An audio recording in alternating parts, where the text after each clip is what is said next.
दोस्तों, आज की इस वीडियो के अंदर हम आप सभी के साथ में आपकी क्लास 8 जियोग्राफी सब्जेक्ट की चैप्टर नंबर 4 के पार्ट 3 को डिस्कस करने वाले हैं। और यार, अगर आपने अभी तक हमारे इससे पहले वाले पार्ट्स की वीडियो को नहीं देखा है तो आपको हमारे चैनल के ऊपर सारे पार्ट्स देखने को मिल जाएंगे। ठीक है, तो यार आज हम स्टडी करने वाले हैं जूट से, और कल मैंने आपको एंड में समझाया था आपकी कॉटन के बारे में। ठीक है ना। अब यहाँ पे कहता है jute was also known as golden fibre. It grows well on alluvial soil and require high temperature, heavy rainfall, humid climate. The crop is grown in the tropical areas. India and Bangladesh are the leading producers of jute. अब यहाँ पे आप सभी को बताता है कि जो हमारी जूट है हम उसको गोल्डन फाइबर भी बोलते हैं, यानी कि हमारा सोने जैसा दिखने वाला धागा। उसी के साथ में यार यहाँ पे बताता है कि आपका बहुत ही ज़्यादा उपजाऊ मिट्टी के अंदर आपका ये इसकी पैदावार होती है, मतलब कि इसको चाहिए रही होती है। साथ में यहाँ पे इसको बहुत ज़्यादा हाई टेम्परेचर की रिक्वायरमेंट होती है, ज़्यादा बारिश चाहिए और ज़्यादा नमी वाला वातावरण इसके लिए ठीक होता है। वहाँ पे ये आपकी फसल अच्छे से उग पाती है। उसी के साथ में अब आपको कॉफ़ी के बारे में बताते हैं। तो यहाँ पे कहते हैं coffee requires warms and well climate and well drained loamy soil. Hill slopes are more suitable for growth of this crop. कि भाई जो आपकी कॉफ़ी होती है ना उसको थोड़ा गर्म टाइप का नमी वाला, मतलब थोड़ी बहुत जहाँ पे आपका गीला गीला सा आपका वातावरण रहता हो, और आपकी थोड़ी वेल ड्रेन्ड यानी कि अच्छे से जिसके अंदर से आपकी एयर पास होती है उस टाइप की लोमी सोइल चाहिए रही होती है। और ये जो आपकी पहाड़ियों की हिली स्लोप होता है वहाँ पे सबसे बेस्ट तरीके से हो पाती है। अब यहाँ पे बताता है कि जो आपका ब्राज़ील है वो आपका सबसे ज़्यादा प्रोड्यूस करता है आपकी कॉफ़ी को, वहाँ पे कोलंबिया है, और यहाँ पे आपको इंडिया का तो पता ही होगा। फिर इंटरेस्टिंग फैक्ट के अंदर अब आप सभी को कहता है who discovered the coffee plant, की जो आपकी कॉफ़ी थी उसकी खोज किसने की थी। तो यहाँ पे कहते हैं there are different versions about the discovery of coffee. In about AD 8050, Khaldi, an urban goat herder who was puzzled by the queer antics of his flock, tasted the berries of evergreen bushes on which the goats were feeding. On experiencing a sense of exhilaration, he proclaimed the discovery of the world. अब यार यहाँ पे आप सभी को basically क्या बताते हैं कि आपका एक चरवाहा होता है 1850 के अराउंड की ये बात आपको बता रहा है, जो कि आपका अरब था। वो यहाँ पे मतलब अपने जो उसके जानवर होते हैं, जो पालतू जानवर थे, उनको चराने लेके जाता था। तो जब वो अपने झुंड को लेके जा रहा था चराने के लिए, तो वो रास्ते में आपके जो ये बेर वगैरह होती है ना, बेरीज होती हैं, इसको टेस्ट करता है। तो उसको टेस्ट करने के बाद उसको थोड़ा ठीक ठीक लगता है, कॉफ़ी जैसी जैसी हमारी महक आती है वैसी कुछ फीलिंग्स ही उसको आती है, मतलब तो उसको लगता है कि हाँ हम इसको पी सकते हैं। तो यहाँ से आपकी कॉफ़ी की डिस्कवरी बेसिकली मानी जाती है। ठीक है, उसी के साथ में यार अब यहाँ पे आप देख सकते हैं आपकी कॉफ़ी की प्लांटेशन की, आपकी कॉफ़ी की जो खेती होती है वो कैसी होती है। और ये रही आपकी बेरीज, एक मिनट कलर चेंज करना पड़ेगा। देखो ये रही आपकी बेरीज, रेड रेड रेड आपको दिखाई दे रही होंगी। अब बारी आती है टी की। तो यहाँ पे कहता है T is a beverage crop grown on plantations. This require cool climate and well distributed high rainfall through out the year for the growth of its tender leaves. अब यहाँ पे कहते हैं कि जो हमारी चाय होती है वो हमारी एक ऐसी फसल है जिसको हम पीने में इस्तेमाल करते हैं, यानी कि बेवरेज वाली आपकी क्रॉप रहती है वो। फिर बताते हैं कि इसको थोड़ा ठंडे टाइप का क्लाइमेट की ज़रूरत पड़ती है, साथ में आपकी जो बारिश है थोड़ी ज़्यादा रहनी चाहिए, और उसी के साथ में इस टाइप के वातावरण में जो आपकी कॉफ़ी की पत्तियां हैं वो और अच्छे तरीके से ग्रोथ कर पाती हैं। अब कहता है it need well drained loamy soils and gentle slope, कि इसको आपको एक तो जेंटल स्लोप चाहिए होता है, यानी थोड़ा हिल वाला नहीं चाहिए रही होता। उसी के साथ में यहाँ पे आप सभी को बताते हैं कि यहाँ पे मतलब कि थोड़ी आपकी वेल ड्रेन्ड लोमी सोइल हो तो और भी अच्छा रहता है। फिर कहते हैं कि labour is large number is required to pick the leaves. Kenya, India, China, Sri Lanka producer of the best quality tea in the world. अब यहाँ पे आप सभी को बताता है कि भाई यहाँ पे बहुत ज़्यादा लोगों की ज़रूरत पड़ती है इन कॉफ़ी की जो पत्तियाँ होती हैं उनको, मतलब कि आपकी चाय की पत्तियों को चुनने के लिए। उसी के साथ में आपके कुछ वर्ल्ड के ऐसे पार्ट हैं जैसे कि आपका केन्या हो गया, इंडिया हो गया, साथ में हमारे चाइना हो गया, नीचे हमारे श्रीलंका हो गया। ये सभी आपकी बहुत लार्ज अमाउंट में यहाँ पे चाय की पैदावार करती हैं। तो कुछ इस तरीके की होती है आपकी चाय की खेती, आप उसको देख सकते हैं। उसी के साथ में यार अब हमने क्या जाना, अब तक हमने बहुत सारी चीज़ों के बारे में जाना है। हमारी जो फार्मिंग होती है कितने टाइप की होती है, हमने लास्ट पार्ट में स्टडी किया था कि भाई हम उसको कॉमर्शियल में लेते हैं, एक को हम सब्सिस्टेंसी फार्मिंग में लेते हैं, फिर परमिटिव सब्सिस्टेंसी फार्मिंग आती है, इंटेंसिव सब्सिस्टेंसी फार्मिंग आती है। अगर आपको ये टर्म अभी भी समझ में नहीं आ रही हो तो मैं दोबारा से कह देता हूँ, अब हमारे पिछले वाले पार्ट्स को देख लो, आपको समझ में आ जाएगा। फिर हमने कॉमर्शियल को स्टडी किया, इसके अंदर हमने कुछ मेजर क्रॉप्स देखी जो कि लोग ज़्यादातर आपकी उगाते हैं। फिर मेजर क्रॉप्स के अंदर हमने देखा कि आपका गन्ना आता है, चावल आते हैं, गेहूँ आती हैं, आपकी चाय आती है, कॉफ़ी आती है, आपकी मेज आती है, मिलेट्स आती हैं, उन सभी को हमने स्टडी किया। और अब तक हम वहाँ कहाँ पे पहुँच चुके हैं, हमारे चाय की स्टडी पे। अब यार आप सभी को पता है कि हम इतनी सारी खेती करेंगे, इतना कुछ उगाएंगे, तो वो कैसे उगा पाएंगे। अब ये तो है नहीं कि भाई हर बार मतलब कि अब जैसा हम उगा रहे हैं वैसा ही हम आगे भी उगाते रहेंगे। अब देखो मैं ऐसी बात समझाता हूँ आपको। अब मानो यार यहाँ पे ये इंसान है, ये खेती करता है अपनी लैंड के ऊपर। अब यहाँ पे मानो ये खेती करता है 4 लोगों के लिए, ठीक है। ये 4 लोग हो गए आपके, इनके लिए ये यहाँ पे खेती करता है और इसकी खेती करने से इन 4 लोगों का मतलब खाने का काम चल जाता है। अब आपको पता है कि हमारी जो जनसंख्या है बहुत ही ज़्यादा बढ़ती चली जा रही है। चाइना के बाद सेकंड कंट्री हमारी इंडिया ही है जिसकी पॉपुलेशन सबसे ज़्यादा है। तो पॉपुलेशन और ज़्यादा बढ़ रही है, तो यार यहाँ पे इस लैंड से हमें अपनी प्रोडक्टिविटी तो बढ़ानी होगी ना। और अगर ये इंसान ऐसे ही खेती करता रहेगा तो ये 4 के सिवा अगर यहाँ पे 5वां बंदा आ गया तो उसका पेट कैसे भर पाएगा, नहीं भर पाएगा। तो इसलिए यहाँ पे मशीन्स हो गई, हमारी एग्रीकल्चर को हमें बेसिकली डेवलप करना पड़ेगा। तो यहीं से आपका फिर ये टॉपिक निकल के आता है क्या, एग्रीकल्चर डेवलपमेंट, और इसकी क्या ज़रूरत है वो आपको थोड़ी बहुत समझ में आने लगी होगी, बाकी हम इसी के अंदर स्टडी करेंगे, ठीक है। तो यहाँ पे कहते हैं agriculture development refer to the efforts made to increase farm production in order to meet the growing demands of the increasing population. कि भाई हम एग्रीकल्चर डेवलपमेंट उस चीज़ को कहते हैं जब हम अपनी तरफ से प्रयास करते हैं हमारे जो खेत होता है उसकी पैदावार को बढ़ाने का, हमारा जो फील्ड है जहाँ पे हम खेती करते हैं उसकी पैदावार को बढ़ाने का। जो यहाँ पे डिमांड बढ़ती चली जा रही है खाने को लेकर, उस डिमांड को पूरा करने के लिए बढ़ती हुई जनसंख्या की। तो ठीक है, यहाँ पे कुछ भी आपको डाउट नहीं होना चाहिए। अब बताता है this can be achieved in many ways such as increase the crop per area, the number of crops grown, improve irrigation facility, use of fertilisers and high yield variety seeds. अब यहाँ पे आपको बताता है कि इस पैदावार को बढ़ाने के बेसिकली बहुत सारे हमारे पास ऐसी चीज़ें हैं जिनकी हेल्प से हम इसको बढ़ा सकते हैं। अब आपके माइंड में आ रहा होगा वो कौन सी हैं, जैसे कि हम मतलब कि हमारी जो लैंड है इसकी प्रोडक्टिविटी बढ़ा दें, मतलब कि यहाँ पे और ज़्यादा क्रॉप्स उगाएं। अब मानो हम पूरे साल में सिर्फ यहाँ पे चावल उगाते हैं तो साथ में हमने गेहूँ भी उगाना स्टार्ट कर दिया। अगर हम ये 2 चीज़ें पहले से ही उगा रहे हैं तो हमने साथ में कोई तीसरी फसल को इंक्लूड कर दिया। उसी के साथ में जो यहाँ पे सिंचाई की फैसिलिटी है हम उसको बढ़ा दें तो भी हमारी पैदावार बढ़ेगी। उसी के साथ में यार यहाँ पे फर्टिलाइज़र्स का इस्तेमाल करें, मैन्योर्स का इस्तेमाल करें, और जो आजकल आपके जेनेटिक मॉडिफाइड सीड्स आती हैं हम उनका इस्तेमाल करें, तो जाहिर सी बात है हमारी पैदावार जो है वो भी बढ़ेगी, जिससे जो हमारी जनसंख्या बढ़ती चली जा रही है उसकी ज़रूरत काफ़ी हद तक पूरी हो पाएंगी। ये नहीं कहता कि मैं पूरी हो जाएंगी, ठीक है। अब यहाँ पे आप सभी को बताता है variety of seeds mechanism of agriculture is also another aspect of agriculture development. अब यहाँ पे आप सभी को बताता है कि हम यहाँ पे मतलब कि मशीनों का लेके आना स्टार्ट करते हैं हमारी एग्रीकल्चर में, तो उसकी हेल्प से भी हमारी जो एग्रीकल्चर है उसके अंदर डेवलपमेंट हो पाएगी। फिर बताता है the ultimate aim of agriculture development is to increase food security.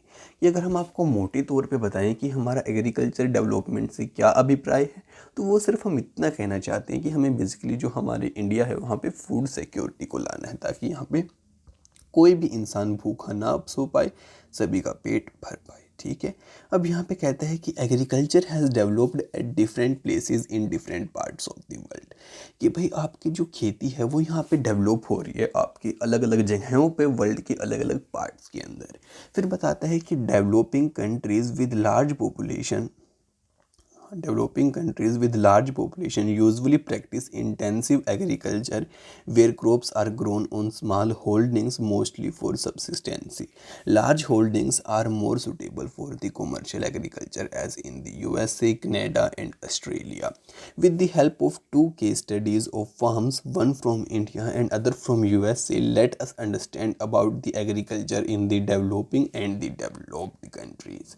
अब यार देखो यहाँ पे आप सभी को क्या बताता है कि यहाँ पे आप सभी को समझाना चाहता है कि भाई जो आपकी खेती हो रही है ना, वो डेवलप्ड और डेवलपिंग कंट्रीज़ के अंदर कुछ अलग अलग टाइप से हो रही है। अब जो आपके यहाँ पे डेवलपिंग कंट्रीज़ हैं उनके अंदर ज़्यादा आपकी जनसंख्या होती है। अब अगर डेवलपिंग कंट्रीज़ का आपको एग्जांपल लेना है तो आप हमारे इंडिया का ले सकते हैं।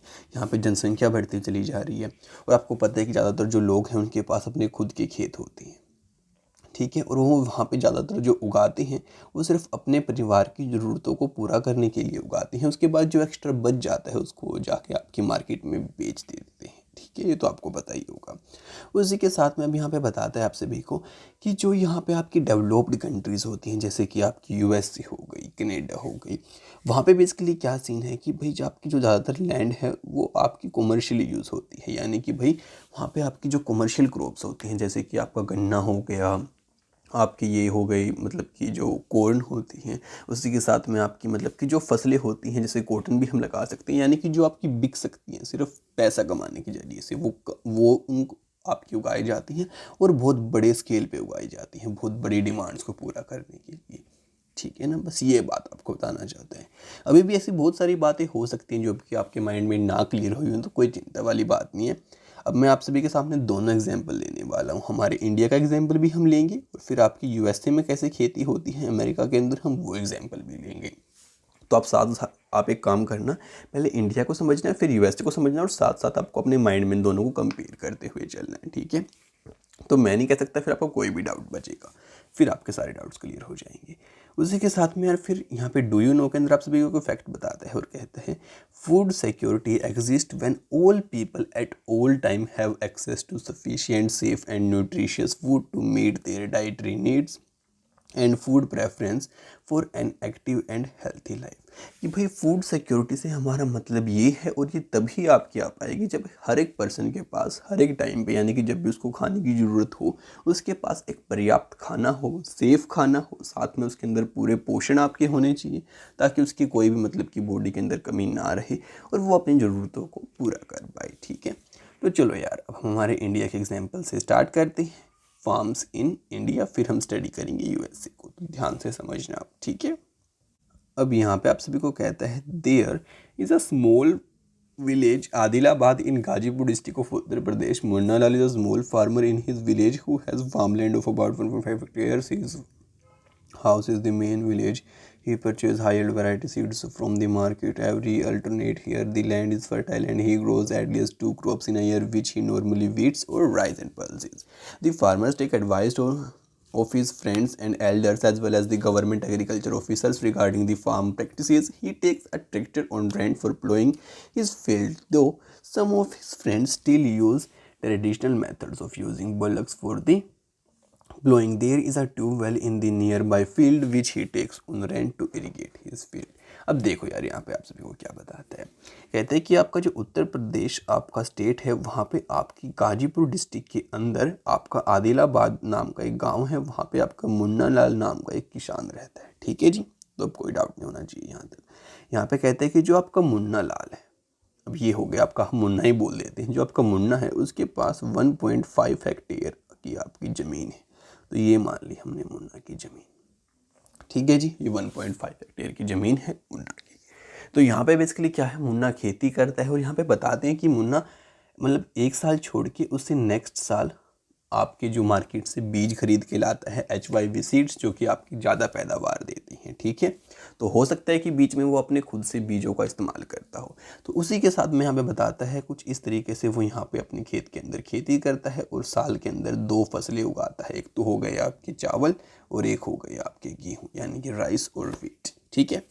फिर यहाँ पे बताता है कि भाई बहुत बार क्या होता है कि थोड़ी मतलब ज़्यादा अगर बारिश हो जाती है, ज़्यादा उसको पानी मिल जाता है तो वो तीसरी फसल भी उगा लेता है, या फिर मतलब कि अगर यहाँ पे आपके गेहूँ नहीं उगाएगा तो कोई दाल वगैरह उगा लेगा, कई बार इन दोनों को हटा के गन्ना उगा लेगा, तो ये चीज़ भी यहाँ पे पॉसिबल हो सकती है। फिर यहाँ पे बताता है कि भाई वो क्या उगाना है क्या नहीं उगाना है, कैसे खेती करनी है, इसकी सलाह वो उसके जो परिवार में बड़े हैं, गाँव के अंदर बड़े बूढ़े होते हैं, उनसे सलाह लेता है। उसी के साथ में जो यहाँ पे गवर्नमेंट का एग्रीकल्चर ऑफिसर है उससे भी वो कंसर्न करता है। फिर यहाँ पे बताते हैं कि मुन्ना लाल ने एक आपका ट्रैक्टर लिया है रेंट के ऊपर, जिसका रेंट वो देगा अपने खेत के अंदर खेती करने के लिए। लेकिन अभी भी कुछ उसके गांव के अंदर ऐसे दोस्त हैं जो कि भाई पुराने तरीके से ही खेती करते हैं, ऐसे अपनी बैलों को जोत कर, जो कि यहाँ पे इस फोटो के अंदर आपको शो कर रखा है ऐसे। उसी के साथ में आपको बताता है कि जो आपका मुन्ना लाल है उसका ये खेत है, उसके जो पड़ोसी खेत हैं, मतलब कि ये उसकी पूरी ज़मीन है 1.5 हेक्टेयर, उसके जो पड़ोसी खेत है यहाँ पे है ट्यूबवेल, यानी कि आपका ट्यूबवेल लगा रखा है जो कि आपका ज़मीन से ग्राउंड वाटर को सक करता है, फिर खेतों के अंदर पानी देता है। तो मुन्ना लाल क्या करता है, जब उसको अपने खेतों की सिंचाई करनी होती है तो इस ट्यूबवेल को रेंट पे लेता है, यानी कि जिस इंसान का ये ट्यूबवेल है उसको वो पैसे देता है उसके यहाँ से पानी को अपने खेत में सिंचाई करने के लिए। ठीक है जी, इतना सब कुछ क्लियर है आपको? तो ठीक है, अब यहाँ पे अब हम आगे स्टडी कर लेते हैं फटाफट से। अब बताता है Munna Lal also has two buffaloes and few hens. He sells milk in the cooperative store located in the nearby town. He is a member of the cooperative society, which also advised him on the type of fodder for his animals, safely measures of to protect the health of the livestock and artificial insemination. All the members of the family help in various farm activities. Sometimes he take credit from a bank or the agriculture cooperative society to buy HYV seeds and implements. He sells his produce in the mandi located in a nearby town, since majority of the farmers do not have the lack of storage facilities. They are too forced to sell the produce even when the market is not favorable to them. In recent years, the government has taken steps to develop social storage facilities and agriculture field in India. अब देखो यार, यहाँ पे आप सबको क्या बात बताता है, कहते हैं कि भाई खेती करने के साथ साथ जो आपका मुन्ना लाल है, अब ये हो गया आपका मुन्ना लाल, इसके पास क्या है, कुछ आपके यहाँ पे जो मुर्गियां होती हैं वो हैं, ताकि उनके ये अंडे लेके उन अंडों को बेच सके। उसी के साथ में इसके पास कुछ आपकी मतलब कि बफेलोज हैं, यानी कि इसके पास वैसे तो 2 ही बफेलो हैं, तो हम 2 ही मान लेते हैं, चलो यहाँ पे 2 बफेलो इसके पास है, कुछ मुर्गियाँ इसके पास हैं। फिर ये क्या करता है, जो इनकी ये भैंस है इनका दूध ये बेच के आता है कोऑपरेटिव के अंदर, और ये आपका कोऑपरेटिव सोसाइटी का एक मेंबर भी है। अब कोऑपरेटिव सोसाइटी आपको नहीं पता क्या है, तो मैंने आपको पॉलिटी के अंदर समझा रखी है। तो ये उसका मेंबर भी है, वहाँ से कई बार इसको लोन मिल जाता है, वहीं पे अपने दूध को ये बेच के आता है। और बहुत बार जब ये बीज खरीदता है आपके HYV सीड्स, तो वहाँ से लोन लेके खरीद लेता है, और साथ में जो कुछ मुर्गियाँ होती हैं उनको बेच के अपना काम चलाता है। उसके परिवार के अंदर और भी बहुत सारे लोग हैं, वो इसकी हेल्प करते हैं अलग अलग कामों के अंदर, कभी खेती के अंदर, कभी आपकी भैंस का जो दूध निकालना होता है उसके अंदर, उसका चारा लाने के अंदर, और साथ में उसकी मुर्गियों को पालने के अंदर। ठीक है, तो कुछ इस तरीके से यहाँ पे सीन चलता है। फिर यहाँ पे जो आपका मुन्ना लाल होता है, जो भी उसकी पैदावार होती है वो उसके जो गांव के पास मंडी है वहाँ पे उसको बेच के आता है। और यहाँ पे बताता है कि भाई मंडी में किसान को बेचना ही पड़ता है, चाहे उसको मतलब कि सही दाम ना मिल रहा हो उसकी फसलों का, वो इसलिए बेचना पड़ता है क्योंकि उसके पास इतने बड़े टैंक्स नहीं हैं जहाँ पे वो अपने पूरे खेत की पैदावार को स्टोर कर पाए। अगर वो स्टोर नहीं कर पाएगा तो वो ख़राब हो जाएगी, अगर वो चीज़ ख़राब हो गई तो बाद में तो उसको फिर कोई नहीं खरीदने वाला। तो यहाँ पे बताते हैं कि लेकिन जो हमारी गवर्नमेंट है कुछ स्टेप्स यहाँ पे उठा रही है इन चीज़ों को ठीक करने के लिए। फिर यहाँ पे दिखाते हैं कि यहाँ पे देखो कुछ इस टाइप के खेत हमारे इंडिया के अंदर हम लोगों को देखने को मिलते हैं। तो चलो यार, अब आप इंडिया का सीन समझ चुके हैं, उसी के साथ अब आपको समझा दें हम आपके जो खेत कैसे रहते हैं आपके अमेरिका के अंदर। तो यार इसको भी ध्यान से समझना, चलो इस डिस्कस करते हैं इसको। अब यहाँ पे कहता है the average size of a farm is a US is much larger than that of the India farm. A typical farm size in the US is about 250 hectares. The farmer generally resides in the farm. Some of the major crops grown are crops, soybean, wheat, cotton, and sugar beet. Joe Hord Joe Horan, a farmer in the Midwest USA in Iowa State, owns about 300 hectares of land. He grows corn in his field after making sure that soil and water reduce resources meet the need of this group. Adequate measures are taken to control pests that can damage the crop from time to time. Uh, he sends the soil samples to the testing laboratory to check whether the nutrients are sufficient और not. अब यार देखो यहाँ पे आप सभी को क्या बताता है, यहाँ पे आप सभी को कहता है कि भाई यहाँ पे हमारे इंडिया के अंदर एक खेत का साइज कम लिया जाता है यहाँ पे, जबकि हमने देखा कि मुन्ना लाल के पास कितनी ज़मीन थी, 1.5 कुल हेक्टेयर। अब यहाँ पे बताता है कि जो आपका अमेरिका है वहाँ पे आपके खेतों का साइज बहुत बहुत बड़ा होता है। जैसे कि यहाँ पे बताता है कि वहाँ पे आपका एक फार्म का साइज करीबन 250 हेक्टेयर के आसपास जाता है, और यहाँ पे इंडिया के अंदर कितना, सिर्फ आप 1 हेक्टेयर ही लगा लो यहाँ पे, जबकि इसके पास 1.5 शो कर रखी है, लेकिन हम 1 लगा लेते हैं और यहाँ पे 250 हेक्टेयर, तो आप खुद ही सोच सकते हो। और यहाँ पे बताता है कि यहाँ पे आपके जो फार्म्स होते हैं बहुत बड़े बड़े होते हैं, और जो आपके बहुत बड़े बड़े पैमाने के ऊपर खेती करी जाती है, जैसे कि आपके सोयाबीन हो गई, कॉर्न्स हो गए, गेहूँ हो गए, आपकी कॉटन हो गई, शुगर बीन्स हो गई। फिर हमें बताता है कि आपका जो हॉरन नाम का एक किसान है जो कि मिड वेस्ट यूएसए के अंदर रहता है, उसके पास 300 हेक्टेयर की ज़मीन है, और यहाँ पे मुन्ना लाल के पास सिर्फ 1.5 हेक्टेयर की। 300 हेक्टेयर की ज़मीन है, वो सोचता है कि भाई वो अपने यहाँ पे अब की बार खेत पे उगाएगा आपकी जो कुकड़ी बोलते हैं, भुट्टा बोल देते हैं हम, कॉर्न बोल देते हैं, जिसके पॉपकॉर्न आपके बनते हैं वो चीज़। और यहाँ पे वो देखता है कि मेरी मिट्टी ठीक है, पानी की रिसोर्सेज मेरे पास पर्याप्त हैं, तो मेरे को इसको उगाना चाहिए।